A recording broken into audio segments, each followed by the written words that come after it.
एकत्रित होकर के। अब सीधी बात है कि साधना एकांत में होती है, मैदान में नहीं। पर यह आदेश दिया कि मैदान में बैठ के साधना करना, तो इस रहस्य को समझो। तुमको जो साधना के लिए मैदान में बिठाया, तो वहाँ पार्लियामेंट में वो जो विनाशकारी शक्ति है, उसको स्वामी जी दिखा रहे हैं कि ये देखो, ये साधु है, ये आत्म साक्षात्कार की साधना कर रहे हैं, तो इनकी रक्षा की जिम्मेदारी तुम्हारी और विनाश की जिम्मेदारी भी तुम्हारी। कितना बड़ा ज़बरदस्त अडंगा बना दिया, नहीं तो आज तक ये धरती न जाने कहाँ से कहाँ चली गई होती, कौन रहता पता नहीं था। इतना आपको बताने के बाद आपके अंदर में एक ही बात, बाबा जी के पास गए तो संसार ही मांगना। संसार के लिए भी गुरु महाराज ने कहा कि मेरा फलाने जगह कार्यक्रम है, वहाँ पर आ जाना, तुम्हारी एक मनोकामना पूरी हो जाएगी। फिर दूसरी जगह कहा कि वहाँ पर आ जाना, तुम्हारी 2 मनोकामना पूरी हो जाएगी। ऐसे 4 मनोकामना तक गुरु महाराज ने कहा। पता नहीं गुरु महाराज ने मेरे माथे पे क्या रखा था। मैंने कामना ही मांगी नहीं। मैंने यह नहीं कहा कि मेरी माड़ी बन जाए, मैं लीडर बन जाऊं, यह नहीं मांगा। मैंने यही मांगा कि हे मालिक, मुझे इतना ही दो कि खुद जगूं और जगत को जगाता रहूं। इतनी ही चीज़ मांगी, तो मालिक ने मुझे ये चीज़ देते समय क्या दिया, समझेंगे आप। जलगांव में मालिक आए थे, वहाँ पर हमारे सत्संगियों ने इतनी खिचड़ी सत्संगियों को बांटी थी। स्वामी जी रात को सो गए, सवेरे 3 बजे जागे। लोग उस समय वहाँ काले साहब के मैदान में, मकान के मैदान में रहते थे। सवेरे 3 बजे उठ कर के आए, अपने हाथ से टेबल और कुर्सी ले ली और आवाज़ लगाई, चलो बच्चों, चलो बच्चों, चलो बच्चों। सब लोग उठ कर के स्वामी जी के अगल बगल में बैठ गए। इन लोगों ने स्पीकर वगैरह निकाल करके रखा था, इन्होंने जल्दी करके स्पीकर लगा दिया। तो पहले शब्दों में गुरु महाराज ने कहा, बोले तुम मेरे साथ पंजाब चल के देखो, लोग भरपेट खाना खिलाते हैं और इतना बांध के देते हैं। कितने बड़े थप्पड़ लगाई, पर समझ में नहीं आया। बाद में मैं ऐसे खड़ा था, मेरा उंगली रख कर के कहा, बेटा हफ्ते में, 15 दिन में, महीने में सत्संग जारी रखना। मैंने समझा मेरी दौलत मुझे मिल गई। गुरु महाराज ने मुझे माला माल कर दिया कि इतनी बड़ी दौलत, सत्संग की दौलत मुझे सौंप दी। आप तो कहते कुछ नहीं दिया,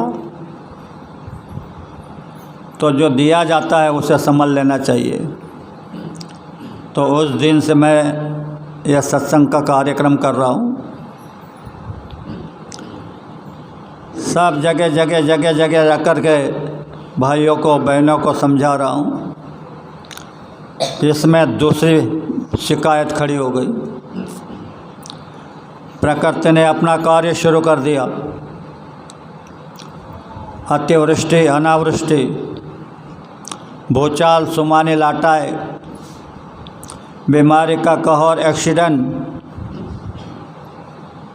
ऐसे तरह तरह के प्रकोप चालू कर दे। अंतर ही अंदर सोचने लगा, अब क्या करूँगा, प्रकृति से कैसे टकराऊँगा, तूफान को कैसे रोकूँगा, बर्फ़ की वर्षा को कैसे रोकूँगा।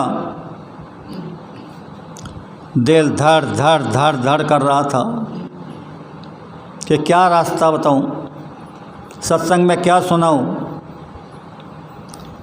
तो एक दिन गुरु महाराज ने इशारा किया,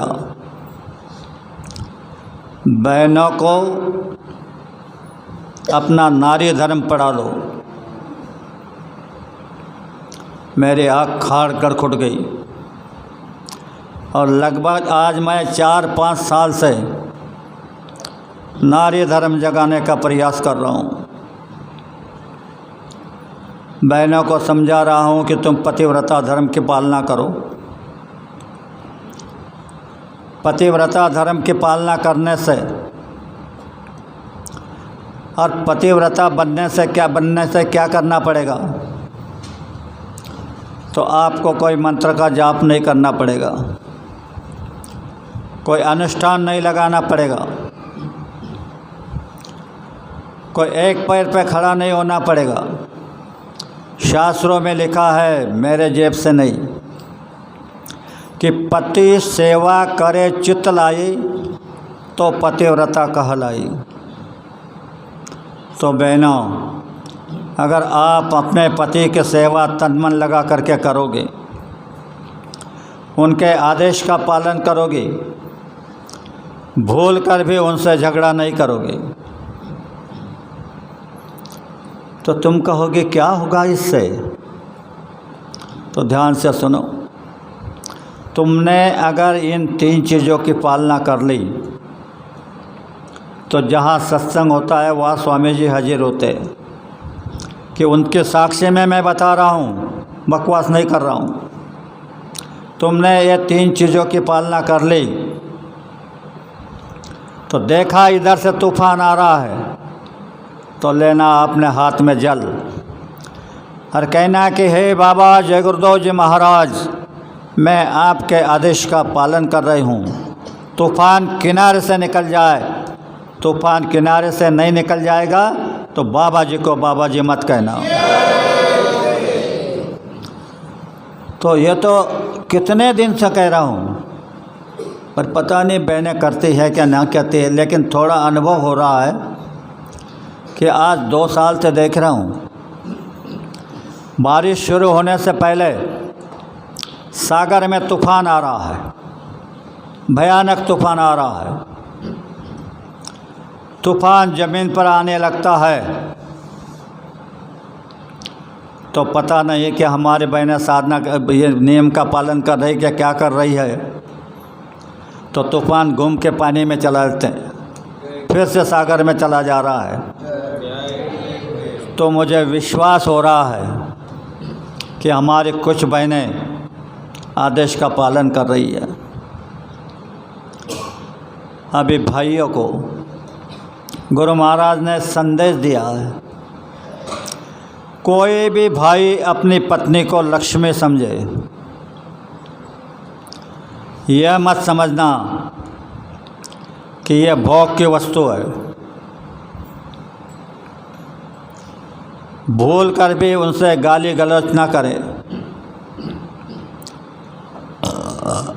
तो अगर भाई अपने पत्नी को लक्ष्मी समझे, बहनें अपने पति को परमेश्वर समझे, तो लक्ष्मी नारायण का जोड़ा बन जाएगा।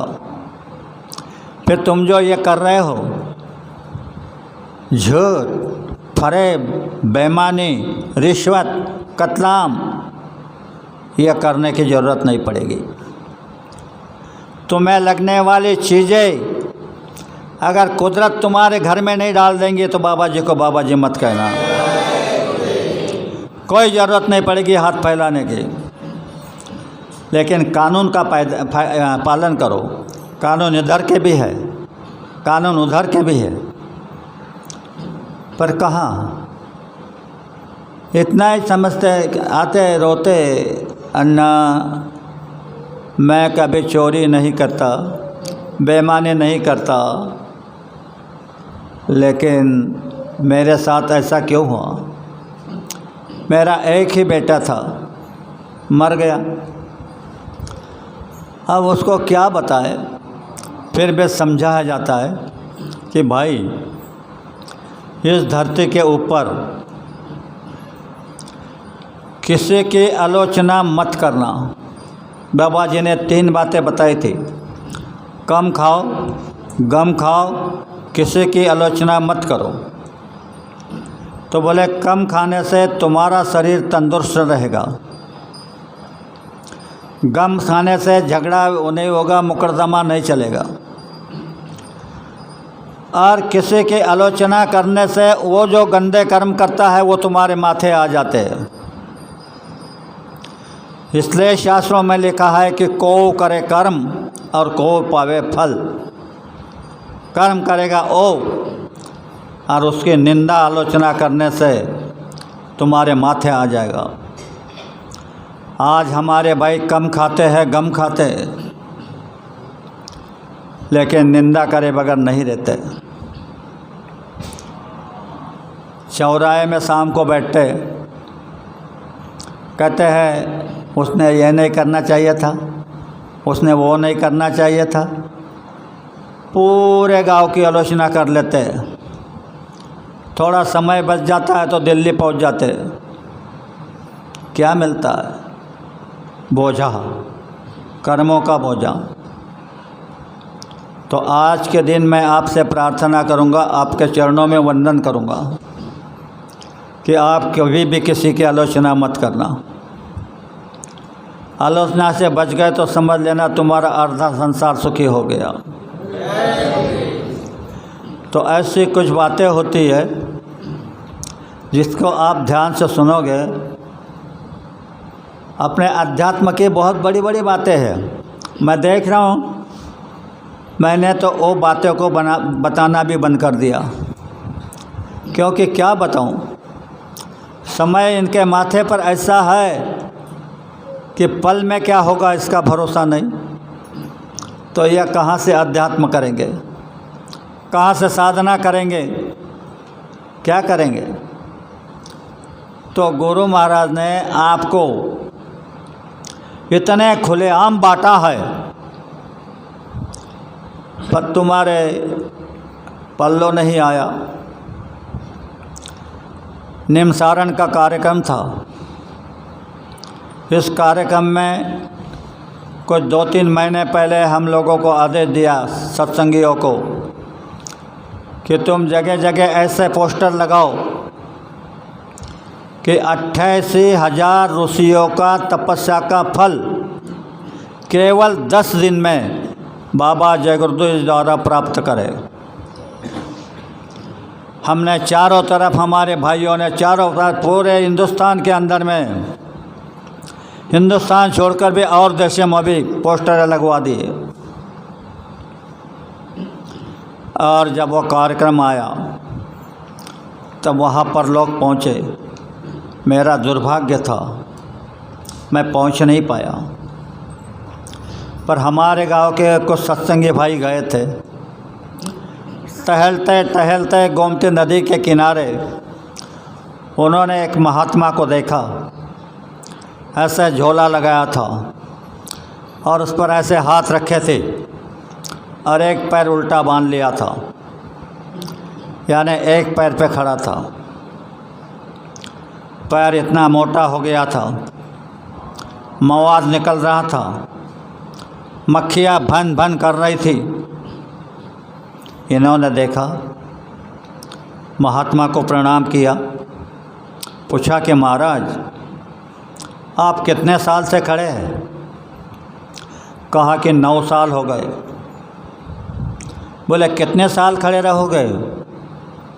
तो कहने लगे कि अभी ये पैर गल गला है, आगे चल के सारा शरीर गल जाएगा, तब तक खड़ा रहूँगा।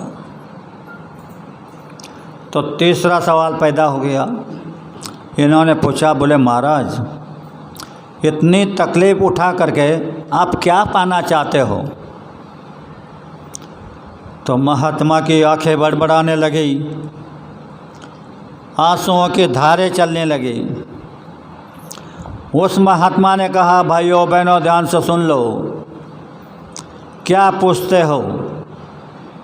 इतनी मेहनत करने के बाद, इतने कष्ट उठाने के बाद मुझे कुछ मिलने वाला नहीं जो तुम लेकर के जाओगे। वो महात्मा ने कहा कि जो तुम 10 दिन में लेकर के जाओगे वो मुझे मिलने वाला नहीं। तो आप कितने सौभाग्यशाली हैं। 88,000 ऋषियों का तपस्या का फल वहाँ जाने वाले प्रेमियों को मिला। फिर बाकी बच गए, बाकी को भी कुछ पाइए। तो महात्मा इतना ही देखते हैं कि तुम कैसे हल्के होगे, तुम्हारे कर्म कैसे उतरेंगे। 88,000 ऋषियों का फल पाने के बाद भी तुम्हारा बोझ कम नहीं हुआ, क्योंकि कितने युगों के भंडार तुम्हारे माथे पे जमा है। तो फिर आदेश दिया, मुझे दुख होता है कि जहाँ सत्संगी है वहाँ पर ये इतने लोग, इसमें तो आधे लोग हमारे हैं। और बाबा जी ने कहा है कि जहाँ सत्संग होता है वहाँ दौड़ के चले जाओ, तुम्हारा कितना भी काम होगा किनारे रख दो। आपको आज की तारीख दे दी, यहाँ का सत्संग का सारे गांव को मालूम था। कोई बात नहीं, जिसका उसका प्रारब्ध है। आप आ गए तो सत्संग में जाने के लिए क्यों कहा, पहले इस बात को समझ लो। तो सत्संग में गुरु महाराज हाजिर होते, उनका दर्शन होता है। और दूसरी एक महत्वपूर्ण बात सुनो, द्वापर युग में पांडवों को पंडु राजा का संदेश मिला कि तुम राजस्व यज्ञ करो। तो इन्होंने राजस्व यज्ञ करना शुरू कर दिया। रख दो नीचे। तो कहा था कि तुम राजस्व यज्ञ करोगे, अन्नदान करोगे तो स्वर्ग में घंटा बजेगी। घंटा नहीं बज रही थी। युधिष्ठिर ने भगवान से पूछा, प्रभु घंटा क्यों नहीं बज रहा है? तो कहा कि तुम्हारे गांव के बाहर सुपच नाम के एक महात्मा रहते, जाति के भंगी है, वो नहीं आए।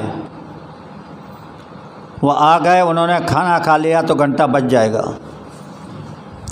तो युधिष्ठिर बुलाने गए, प्रणाम किया, कहा कि महाराज हमारा अन्न सत्र चल रहा है, मैं आपको भोजन के लिए बुलाने आया हूँ।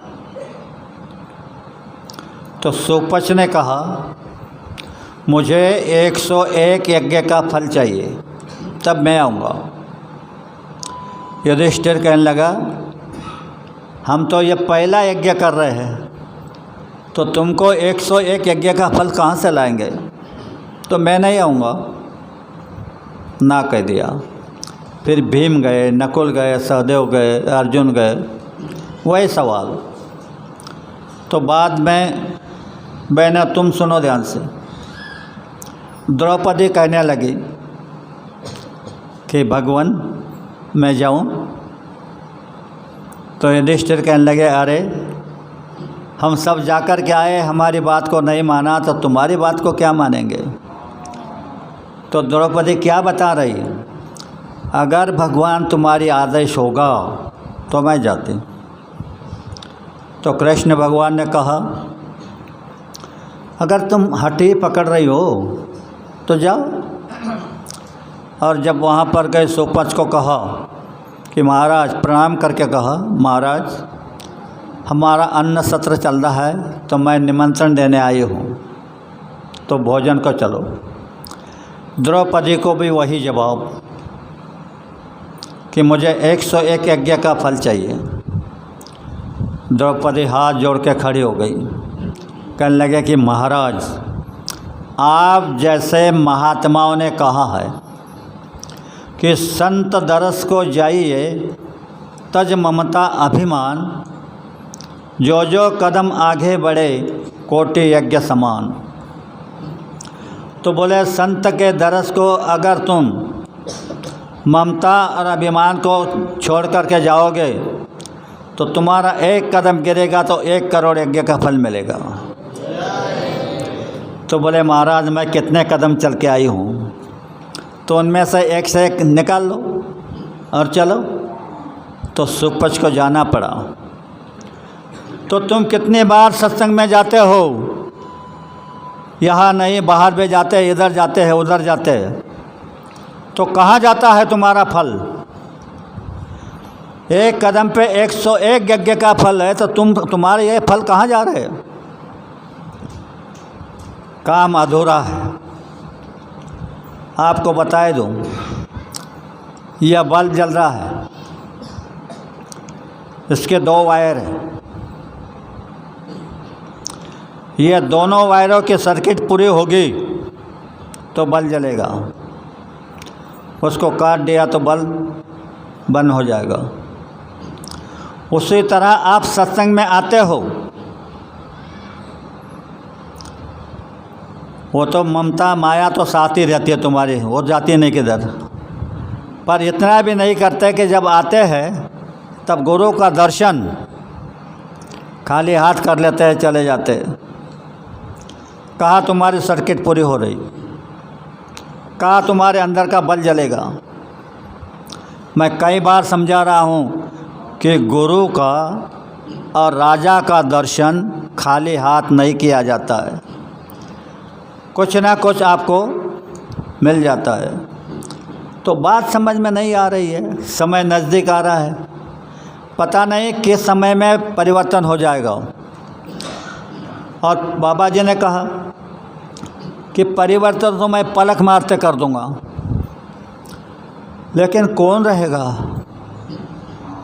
परिवर्तन होगा तो जो अधर्मी है, अत्याचारी है, दुराचारी है, स्वार्थी है, वो चला जाएगा।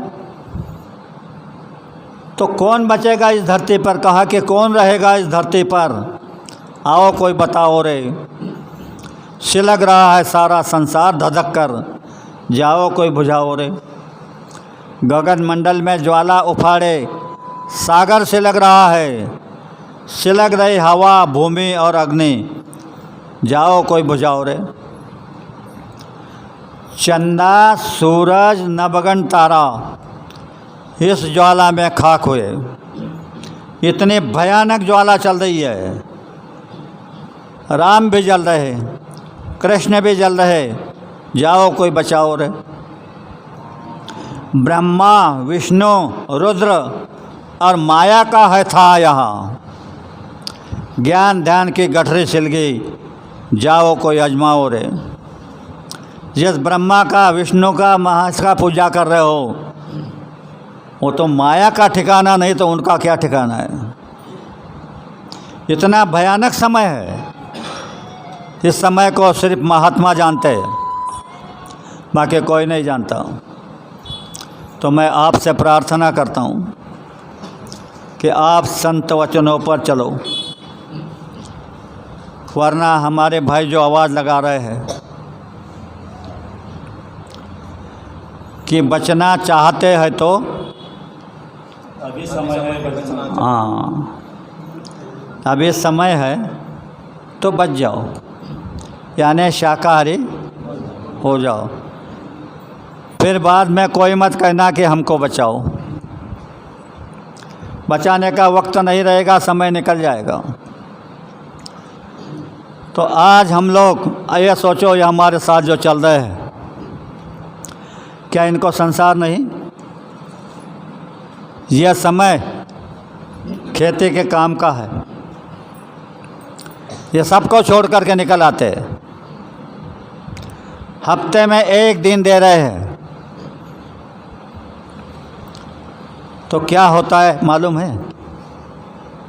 ये जब एक दिन तय करके आ रहे हैं तो इनकी नौंद हो रही उधर कि कितने दिन इन्होंने परमार्थ में लगाए। तो संकट तो सबके ऊपर आ रहे हैं, महात्मा के ऊपर आ रहे हैं, पुजारी के ऊपर आ रहे हैं, पंडितों के ऊपर आ रहे हैं, सबके ऊपर आ रहे हैं। तो ए बाबा जय गुरुदेव जी महाराज, तुम्हारे ए दिन जब तुम्हारे ऊपर भारी से भारी संकट आता है तो उस जगह लगा देते हैं, तुमको बचा लेते हैं। आपके कहाँ समझ में आ रहा है? इतना ही कहते हैं। कितने दिन हो गए, ना दिखाई दे रहा है ना सुनाई दे रहा है। क्यों नहीं दिखाई देगा, क्यों नहीं सुनाई देगा? निर्मल हो जाओ, सब सुनाई देगा। तो मैं आपसे ये प्रार्थना कर रहा हूँ कि आप संत मत के रास्ते पर चलने का प्रयास करो। तुम चलोगे तो गांव के लोग भी तुम देख करके चलेंगे, और तुम ही नहीं चलेंगे तो लोग कहेंगे ये इतने बड़े महात्मा का शिष्य ये तो नहीं चलते, तो हम क्या चलेंगे? तो मेरी ये विनती है, बाबा जय गुरुदेव का आदेश है कि तुम ऐसी चाल चलो कि तुम्हें देख करके लोग बदल जाना चाहिए। ये क्यों कहा? तुम्हें देख करके लोग बदल जाना चाहिए। इसका सीधा मतलब है कि जो सतयुग आ रहा है, तो द्वापर में जब महाभारत ख़त्म हुआ तो पांचों पांडव बैठ करके चर्चा कर रहे थे। अर्जुन कह रहा था मैंने ऐसे तीर चलाए, भीम कह रहा था मैंने ऐसे गदा चलाई, युधिष्ठिर कह रहा था मैंने ऐसे भाले चलाए, अपनी अपनी प्रशंसा कर रहे थे। भगवान ने कहा रुको रुको, तुम युद्ध में थे, तुमको मालूम नहीं कि युद्ध में क्या हुआ? तो बोले पहाड़ी की चोटी पर मैंने एक योद्धा का सर रखा है, वहाँ पर भी भगवान ने चालाकी की है। उस सर को वहाँ रखा, वह अकेला बर्बरी नाम का था। युद्ध शुरू होने से पहले वहाँ पर आकर के बैठा था। भगवान वहाँ पर गए, देखा, पूछा तुम कौन हो? तो बोले मैं एक योद्धा हूँ। बोले क्या आए हो? बोले महाभारत में युद्ध करना चाहता हूँ। बोले किसके पक्ष में लड़ेंगे?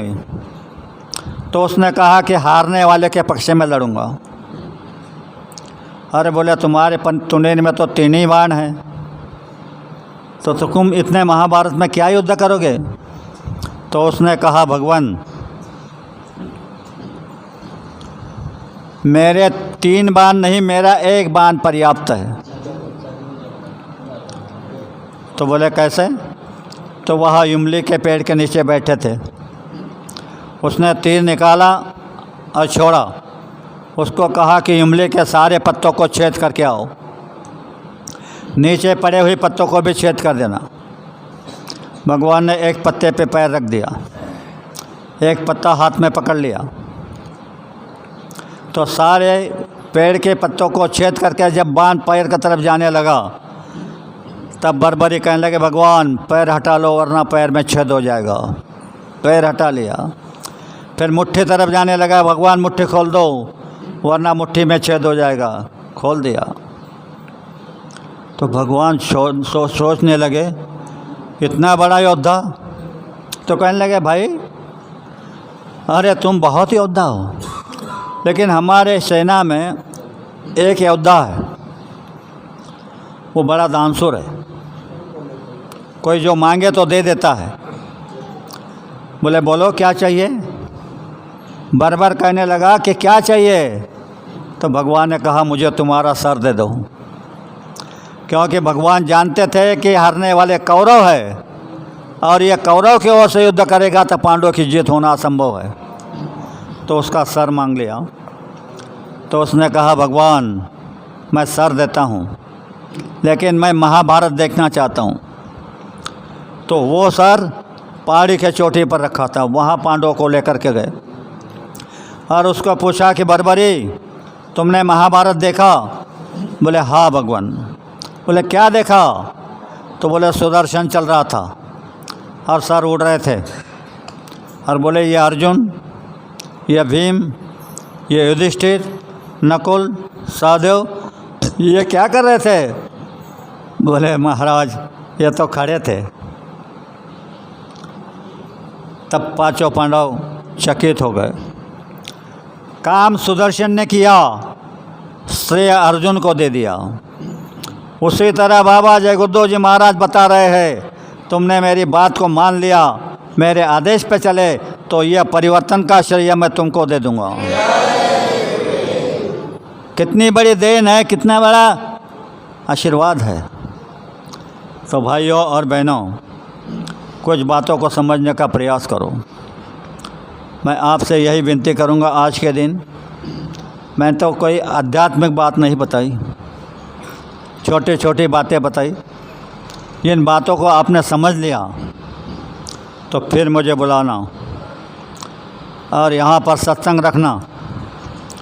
मैं आगे का अध्यात्म आपको बता दूंगा। अब हमारे भाइयों ने कहा है कि अन्ना संकल्प लेंगे, तो पहले संकल्प क्या होता है इसको समझ लो। जब योग परिवर्तन के समय जितने भी धर्म होते, उन धर्म के जो क्रियाकलाप होते वो सारे निश्चित कर दिए जाते। उदाहरण के लिए दोनों सेना आमने सामने खड़ी हो गई। अर्जुन को आदेश दिया, हे अर्जुन उठाओ गांडू। अर्जुन ने कहा नहीं भगवान, ये सामने मेरे गुरु है, मेरे पिता है, मेरे पुत्र है, मेरे पौत्र है, इनको मार के मुझे राजपाट नहीं चाहिए, चाहे तो मैं भीख मांग के गुजारा कर दूंगा।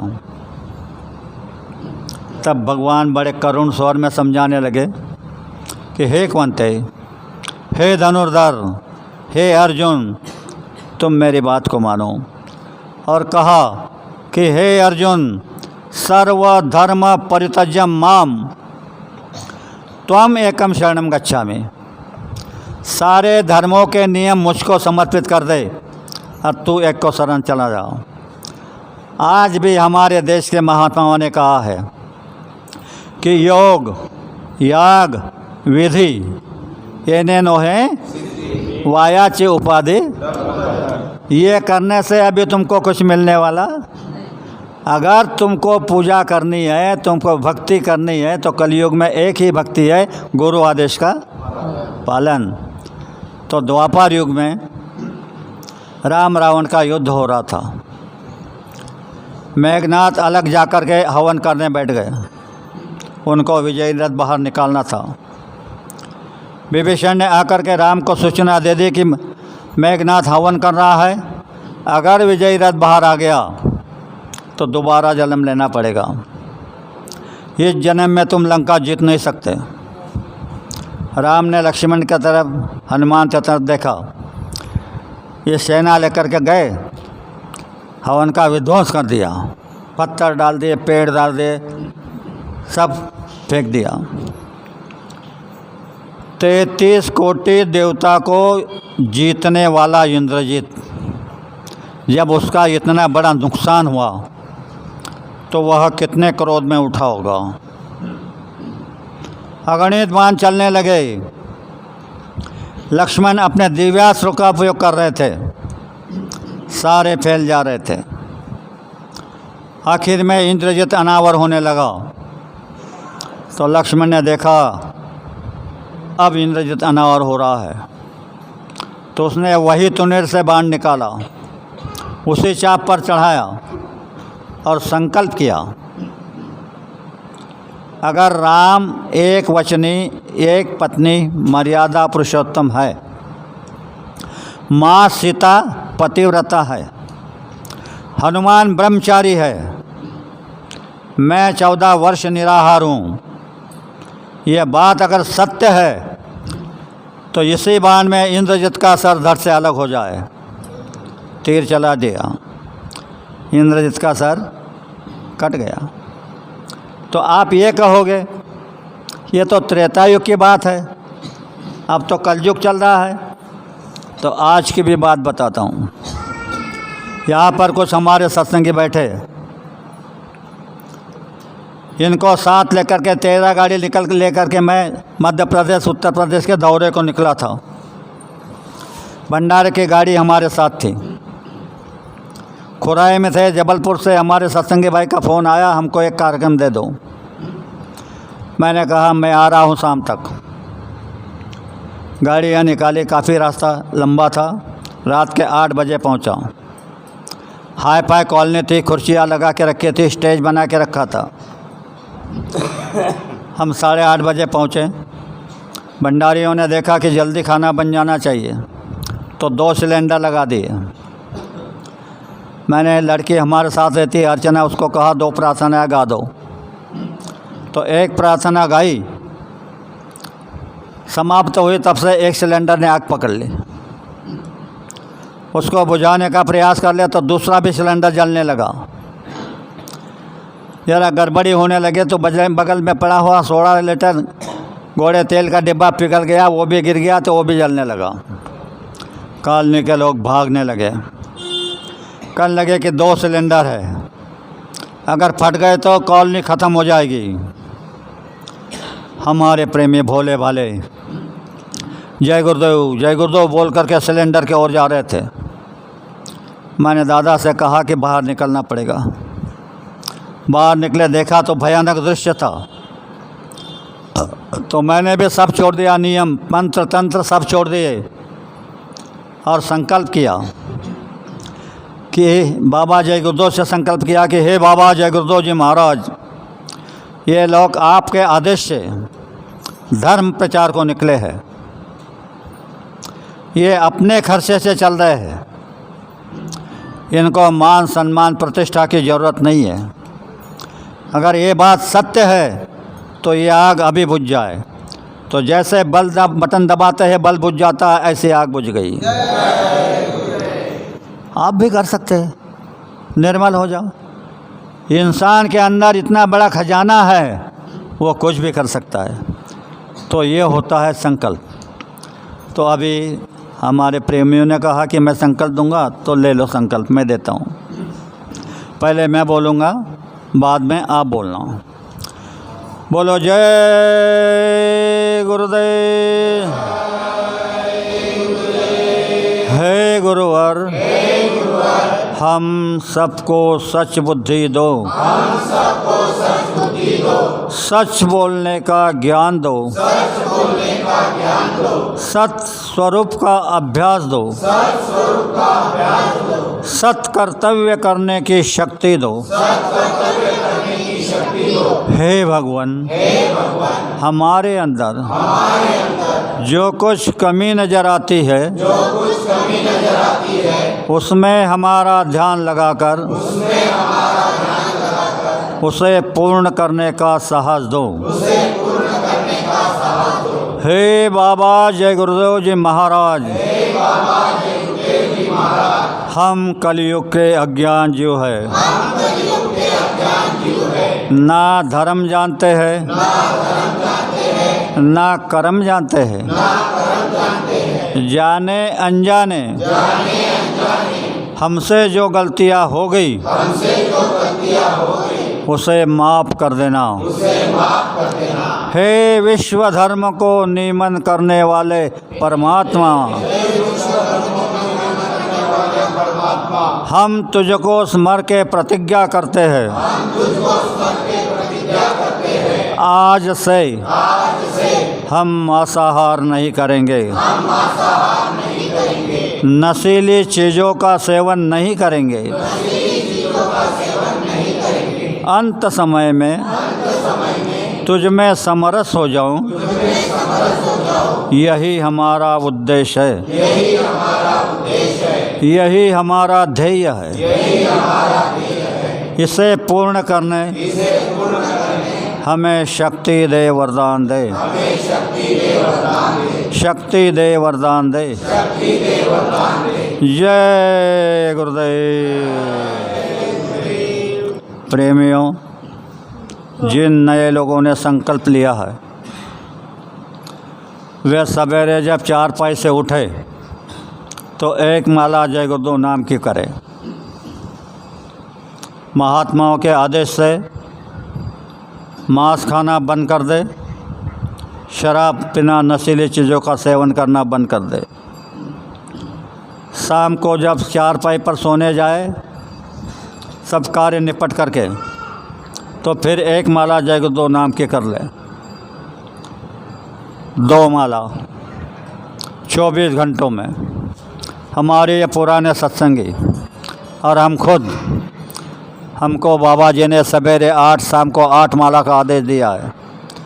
तो तुमने अगर ये पालन कर लिया, महापुरुषों के आदेश पर चले, तो 8 माला करने वालों को जो मिलेगा वह तुम्हें 2 माला करने वालों को मिल जाएगा। जय गुरुदेव। तो प्रेमियों, मेरे 2 शब्द में यह इनाम देता हूँ। भूल चूक की माफ़ी चाहता हूँ। आप सबको बड़े प्रेम के साथ जय गुरुदेव। अभी राष्ट्र वंदना होगी, उसके बाद आरती होगी, फिर प्रसाद वितरण होगा। जय गुरुदेव।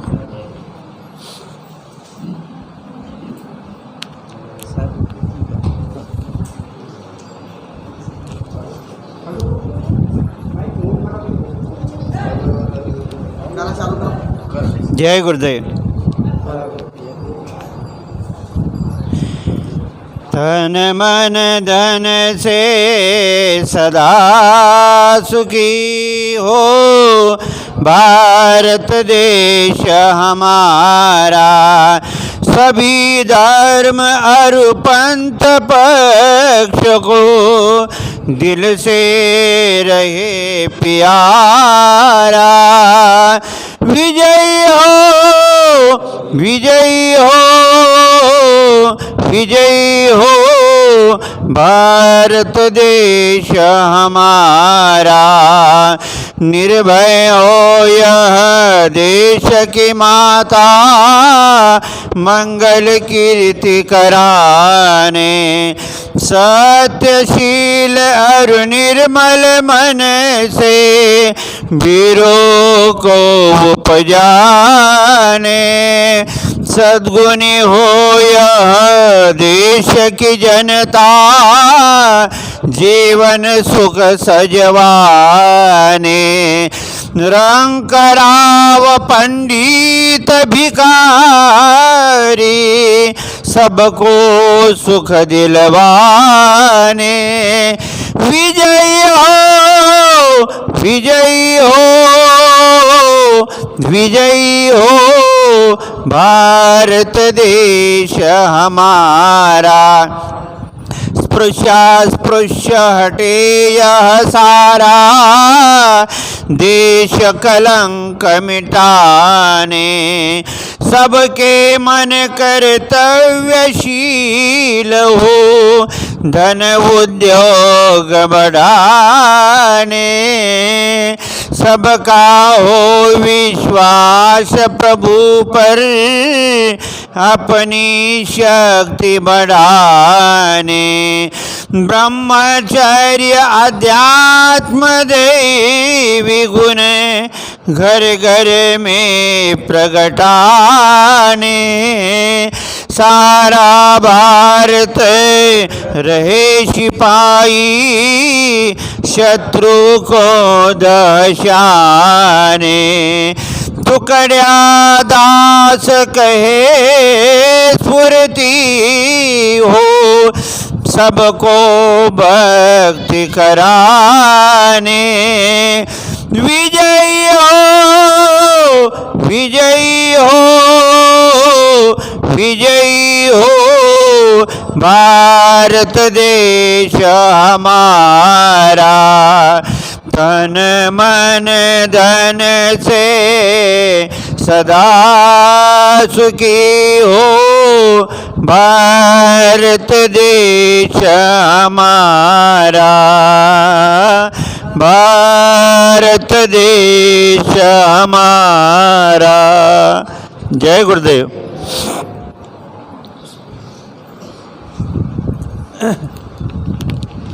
जय गुरुदेव। उद्या रात्री ठीक 7 वाजता शिरपूर तालुक्यातील जापोरा या ठिकाणी अण्णासाहेबांचा व दादासाहेबांचा जाहीर सत्संगाचा कार्यक्रम आयोजित केलेला आहे। तसेच पुढच्या रविवारी शाकाहारी प्रचाराची रॅलीही अंमळनेर तालुक्यातील मंगरूळ या ठिकाणाहून सुरुवात होईल। मंगरूळहून वाघोदे, निसर्डी, लोंढवे आश्रमावर रॅलीचं समापन राहील। कृपया आपण ह्या कार्यक्रमाची सर्वांनी नोंद घ्यावी। जय गुरुदेव। आता सर्वांनी सामुदायिक आरती म्हणूया। जय गुरुदेव। विनय करूं मैं दो कर जोरे, सतगुरु द्वार तुम्हारे, बिना द्रुत दीप आरती साजू, दो आखिया नमद धारे, भाव सहित नित बैठे जरोखे, जो हाथ प्रियतम प्यारे, पग ध्वनि सुनो श्रवण ही अपने, मन के काज पिसारे, जागी सूरत पियत चरणामृत, पियत पियत हुई न्यारे, घंटा शंख मृदंग सारंगी, बंसी बीन सुनायो, जय गुरुदेव की आरती करती, गावत जय जयकारे, विनय करूं मैं दो कर जोरे, सतगुरु द्वार तुम्हारे, दाता द्वार तुम्हारे, मालिक द्वार तुम्हारे, स्वामी द्वार तुम्हारे। जय गुरुदेव। जय गुरुदेव। अगोदर आपण ह्या चटया उचलून घ्या।